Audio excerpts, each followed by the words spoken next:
So I put out a tweet a couple days ago that said right-wing commies fighting left-wing fascists are purposely confusing the real fight, authoritarians versus libertarians. Got a few people upset. I think most people were upset with the phrasing right-wing commies. They didn't really understand where I was coming from with that, and obviously with a tweet here fairly limited in characters. One of my most longtime supporters and most avid, and might I use the term rabid supporters. I mean, this guy is loyal to a fault. I love it. He's had my back no matter what. He's just one of those guys you want in your corner. And he called me out in a video, or he didn't really call me out. He had some questions. He wasn't concerned about that part of the tweet. He was concerned about the word authoritarians versus libertarians.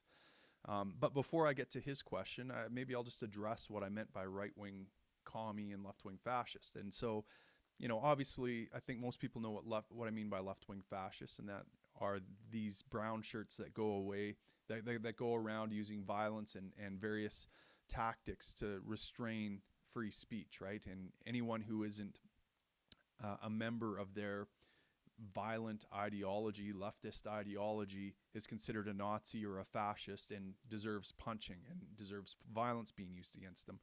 And, the left used to be kind of associated with peace, love, harmony, man. They were hippies, right? They were like free speech. And now they're these kind of brown shirts that are marching through the street. It isn't the leftism that Berkeley knew in the late 60s, early 70s, I don't think. But now we have these battles in the street. And Berkeley was an example. And of course, Moldy Lock showed up and got her face punched. She was trying to take scalps. She was trying to throw bottles. And, this guy punched her in the face. Nathan DeBigo is a poster boy for the alt-right. He's a right-wing guy, I guess. But, I mean, he's right-wing in the sense that he wants closed borders. He wants an ethno-state. I'm not sure how right-wing wanting an ethno-state is. And he's sympathetic to socialism. As long as he has an ethno-state, he doesn't mind socialism. He says this in an interview he does with Young Turks. And, you can Google it, Nathan DeMigo, Young Turks. And that's the problem with authoritarian collectivism, right? I mean, anytime you subsume the individual under the collective and say that the individual is less important than the collective, you end up with these kind of intermingling and intermixing of ideologies. The lines are pretty blurry. It's hard to tell what's left and what's right. From my perspective, the left has kind of always meant economically the government owning the means of production. And, but the new kind of segments of the alt-right don't seem to have a problem with the government owning the means of production as long as they have an ethno-state. And let me give you an example.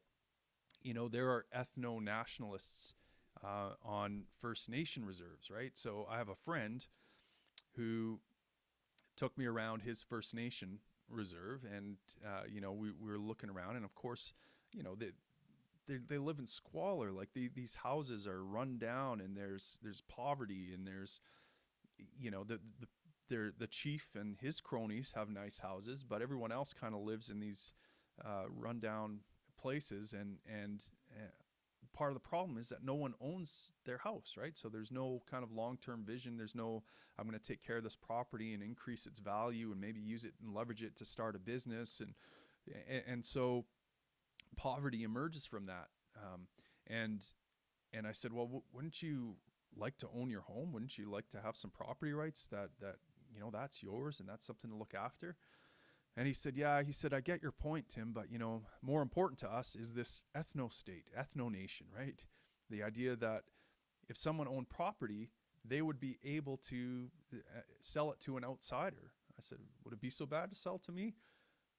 He said, well, no, you're a cool guy, but, there might be other, it would kind of corrupt the society, right? It would corrupt the culture. The culture is centered around maintaining ethnic purity.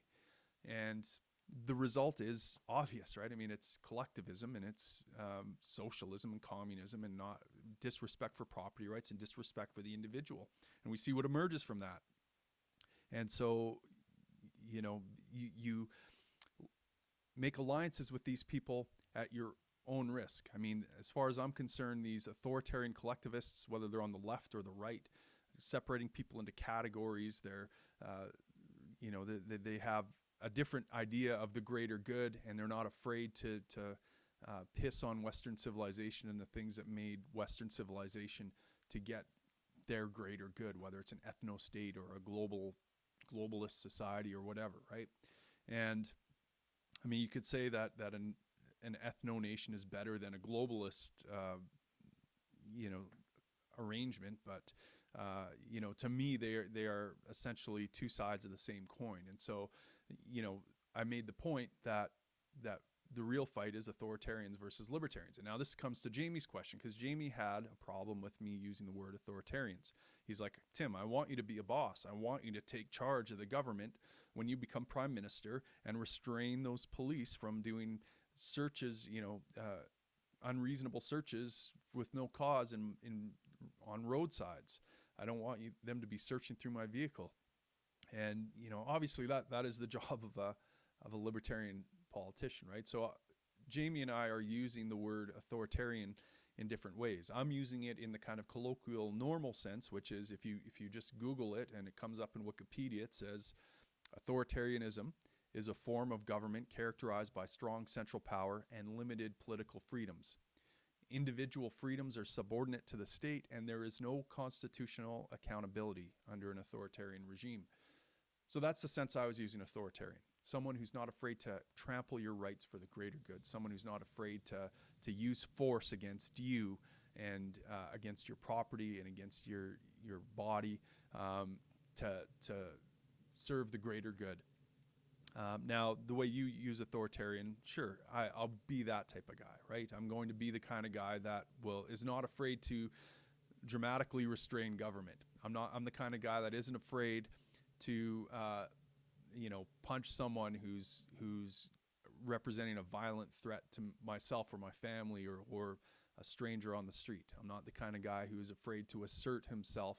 Libertarianism does not equate to pacifism. It equates to we're willing to use force to protect individuals. So if that's what you mean by authoritarian, okay, maybe I should have used a different word. I used it to mean the opposite of libertarian.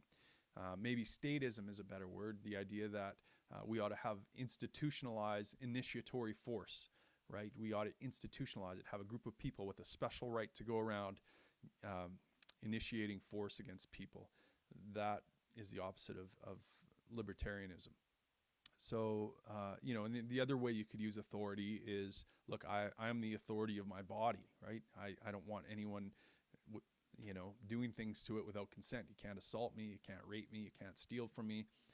That's another way of understanding authority, I guess. Or I render to the dentist the authority to look after my teeth, right? He's the authority in it. The surgeon is the authority on taking out my appendix. So there are various ways to understand this word. Maybe it's a little confusing. Apologize for the confusion. So there, your 8-minute answer got an 8-minute response. Hopefully that clears things up.